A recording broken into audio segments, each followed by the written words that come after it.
تفاعلت الصفحة الرسمية للاتحاد الدولي لكرة القدم مع الاستقبال الأسطوري لبعثة المنتخب المغربي القادمة من قطر مساء اليوم بمدينة الرباط بعد مشاركتها التاريخية في نهائيات كأس العالم.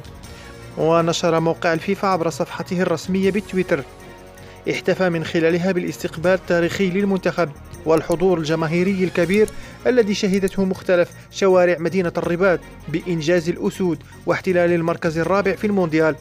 وكتب موقع الفيفا: منتخب خلفه شعب كامل بل أمة كاملة، استقبال رائع حظي به المغاربة في بلدهم. وحل أعضاء المنتخب الوطني بأرض الوطن عشية اليوم الثلاثاء، حيث خصص لهم سكان الرباط وسلا والمدن المغربية الأخرى استقبالا حارا ودافئا، ومنذ وصولهم إلى مطار الرباط سلا وعلى طول الطريق حرصت الجماهير الحاضرة بأعداد غفيرة على تحية أسود الأطلس والإشادة بشجاعتهم وقتالهم.